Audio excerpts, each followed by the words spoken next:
So when you think about the great scientific revolutions, where does your mind go? Probably ancient Greece, right?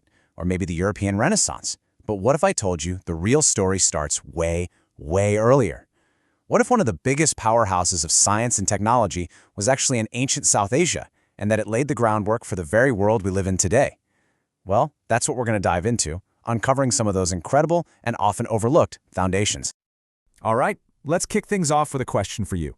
The term smart city, you've heard it, right?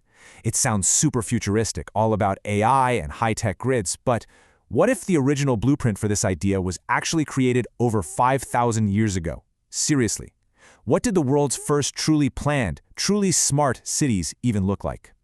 Okay, so here's the plan for our journey. We're going to start with the amazing engineering behind those first cities. Then we'll dive into the abstract world of mathematics, check out their science of healing, see how they mastered materials, and wrap it all up by tracing their incredible global legacy. All right, let's jump right in with Section 1, Engineering the First Cities. And just look at that date for a second, 3300 BCE. We are talking about mind-blowingly sophisticated urban planning happening more than 5,000 years ago. It's kind of hard to wrap your head around, honestly. I mean, the level of organization here is just stunning. You look at cities like Mohenjo-Daro and Harappa, these were not just random collections of huts. No way.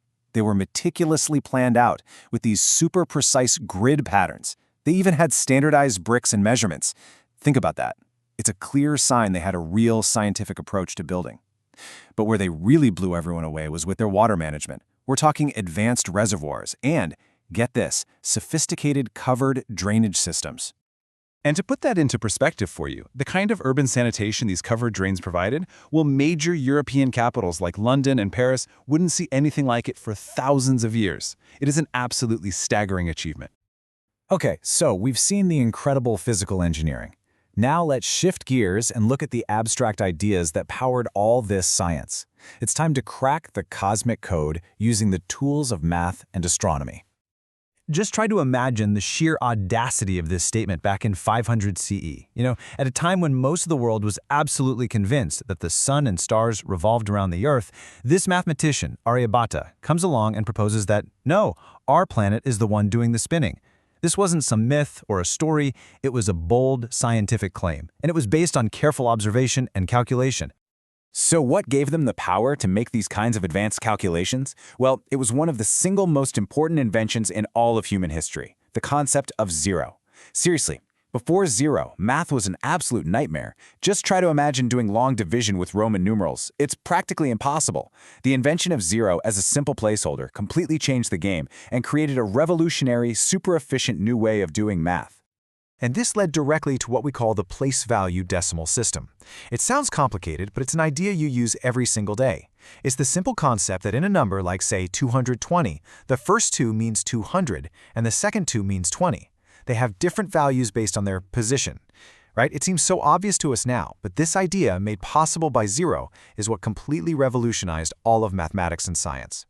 So why should you care about some ancient math concept? Well, look at the device you're watching this on.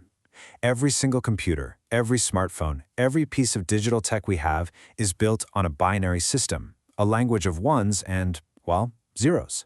That ancient South Asian breakthrough is quite literally the mathematical code that powers our entire digital world. Okay, from the abstract world of numbers, let's bring it back to a very human, very practical application of this scientific mindset. Let's talk about the science of healing, and more specifically, advanced surgery. I mean, just take a look at some of these procedures. We're talking about treating complex fractures, removing cataracts from people's eyes, sophisticated wound management, and even early forms of reconstructive or plastic surgery. Come on, that sounds like a list from a modern hospital, doesn't it? So, I've got a question for you. Take a guess. When do you think humans actually mastered these kinds of complex medical procedures? Okay, you got a number in your head? The answer is 600 BCE. 600 BCE. That's over 2,600 years ago. There was a physician named Sushruta, who many now call the father of surgery, and he detailed all of these procedures and the instruments needed to do them in his medical texts. It's just an absolutely astonishing testament to their deep, deep understanding of anatomy and medicine. All right, so they'd figured out how to heal the human body. Next up, they mastered the elements themselves. Let's dive into their incredible skill with materials and specifically the secrets of ancient metallurgy. Okay, check this out. This is the famous iron pillar of Delhi. For 1,600 years, it has been standing out in the open, exposed to all kinds of weather, and it has barely rusted. Today, scientists think the secret is a thin protective film created by a high phosphorus content in the iron. The real question is, how on earth did ancient metallurgists pull that off? Well, the secret was in their incredibly advanced techniques. They created this ultra-high-quality, high-carbon steel known as Wootz steel. This stuff was legendary. It was prized all across the ancient world, and it's the very material that was used to forge the famous Damascus blades. When you combine that with other techniques, like lost wax casting for making these super detailed sculptures, you're looking at a level of material science that was just way ahead of its time. And here's the really crucial part. These weren't just isolated achievements that stayed put. No, this knowledge traveled. It was adopted. It was adapted. And it ultimately helped shape the course of history for the entire world. And you can actually trace this global knowledge exchange pretty clearly. That decimal system with 0, it traveled from South Asia through Persia and into Europe, where it became the foundation for all modern science. Those surgical techniques, they deeply influenced the great medical minds of the Islamic Golden Age and beyond. And Wootz steel, it was a prized commodity that literally pushed material science forward across continents. So at the end of the day, the real legacy here isn't just a list of cool inventions. It's much bigger than that. It's about a scientific mindset, a profound commitment to actually observing the world, to experimenting with new ideas, and then using that knowledge to make life better. Which kind of leaves us with one last big thought to chew on. If the very foundations of our digital age and modern medicine can be traced back thousands of years to this part of the world, what other ancient wisdom is still out there, just waiting to be rediscovered? And maybe more importantly, what future breakthroughs are already rooted in the deep, deep knowledge of our past?